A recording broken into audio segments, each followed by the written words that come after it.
Breaking news చూస్తున్నాం. కేసీఆర్ హరీష్ రావు పిటిషన్లపై హైకోర్టులో విచారణ జరుగుతుంది.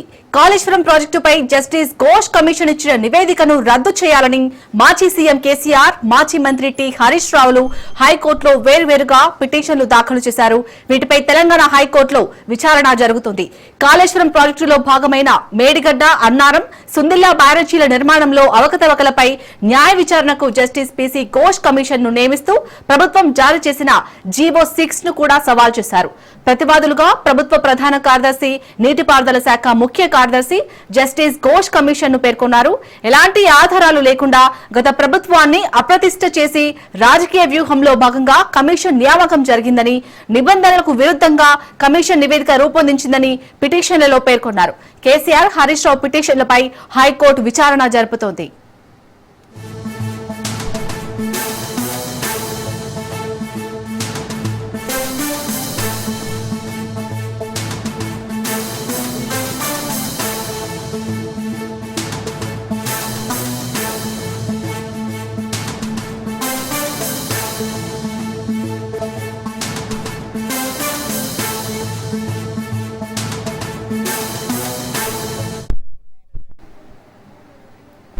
రైట్, ఇక మాజీ సీఎం కేసీఆర్ అలాగే హరీష్ రావు పిటిషన్లపై అయితే హైకోర్టు విచారణ జరుపుతోంది. ఈ విచారణకు సంబంధించి పూర్తి అప్డేట్స్ మా ప్రతినిధి పవన్ అందిస్తారు. పవన్, కాళేశ్వరం ప్రాజెక్టు సంబంధించిన రిపోర్టు పైన హైకోర్టును మాజీ సీఎం కేసీఆర్ తో పాటు మాజీ మంత్రి హరీష్ రావు కూడా పిటిషన్ దాఖలు చేశారు. ముఖ్యంగా ఇందులో 5 అంశాలను కూడా దీనికి సంబంధించి ప్రస్తావిస్తూ ఒక పిటిషన్ కూడా దాఖలు చేశారు.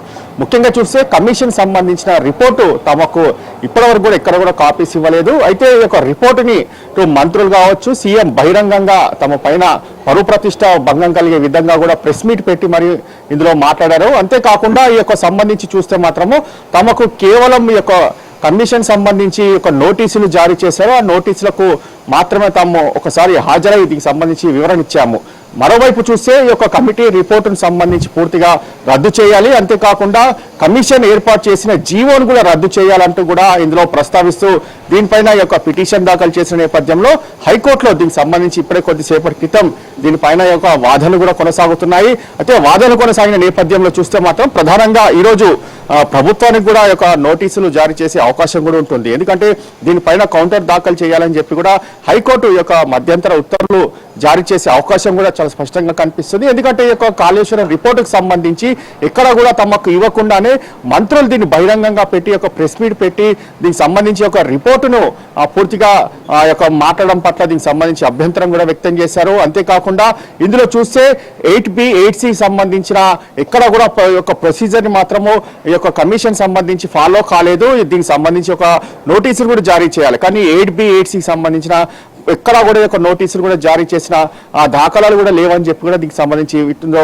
వాదనలు కూడా వినిపిస్తారు. అయితే ఈ యొక్క వాదనలు విన్న నేపథ్యంలో హైకోర్టులో దీనికి సంబంధించి ఇప్పుడే వాదనలు ప్రారంభమై ఇంకా ఎలాంటి అంశాలు ఇందులో చాలా కీలకంగా ప్రస్తావిస్తారు అనేది మాత్రము మనం వేచి చూడాల్సిన పరిస్థితి అనిపిస్తుంది. ఎందుకంటే దీనిపైన యొక్క పిటిషన్ సంబంధించిన దానిపైన ఇప్పటికే పూర్తిగా అంశాలను కూడా హైకోర్టు ఏ గ్రౌండ్ లెవెల్స్ లో దీనికి సంబంధించి వేశారో దానికి సంబంధించి కూడా రిపోర్ట్స్ కూడా పూర్తిగా ఇందులో పరిశీలిస్తుంది. అంతేకాకుండా కొన్ని ప్రెస్ మీట్ కి సంబంధించి అంశాలు కావచ్చు, కాళేశ్వరం రిపోర్ట్ కావచ్చు, ఆ జీవోకి సంబంధించి వాటన్నిటిని కూడా దీనికి సంబంధించి ఈరోజు ప్రస్తావిస్తూ దీనికి సంబంధించి వాదనలు కొనసాగుతాయి. దాని తర్వాత హైకోర్టు ఎలాంటి డిసిషన్ తీసుకుంటుంది అనేది మాత్రము వేచి చూడాల్సిన పరిస్థితి కూడా కనిపిస్తుంది. పవన్, ఇప్పుడైతే హైకోర్టు ఇచ్చే తీర్పుపై అయితే ఒక ఉత్కంఠ నెలకొంది. సో ఏ విధంగా ఉండబోతుంది అనుకోవచ్చు? అంటే ఎలాంటి వాదనలు వినిపించబోతున్నారు?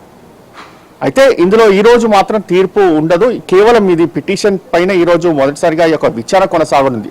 విచారణలో భాగంగా చూస్తే ఇటు ప్రభుత్వాన్ని కూడా కౌంటర్ దాఖలు చేయాలని చెప్పి కూడా దీనికి సంబంధించి హైకోర్టు నోటీసులు కూడా జారీ చేస్తుంది. దాని తర్వాత కౌంటర్ దాఖలు చేసిన దాని తర్వాత వాదనలు కొనసాగుతాయి. ఆ వాదనలు మాత్రం ఏ విధంగా అంటే ఎలాంటి అంశాలకు సంబంధించి వాదనలు కొనసాగుతాయి అనేది మాత్రము మనం వేచి చూడాల్సిన పరిస్థితి కనిపిస్తుంది. అయితే ఇందులో మాత్రం ఈ రోజు పిటిషన్ పైన దీనికి సంబంధించి వాదనలు కూడా కొనసాగుతాయి. దాని తర్వాత కోర్టు ఎలాంటి డిసిషన్ తీసుకుంటుందంటే కౌంటర్ దాఖలు చేయాలని చెప్పి నోటీసులు జారీ చేస్తుందా, లేకపోతే ఇంకా ఎలాంటి అంశాలను ప్రస్తావిస్తుంది అనేది మాత్రము వేచి చూడాల్సిన పరిస్థితి కూడా కనిపిస్తుంది.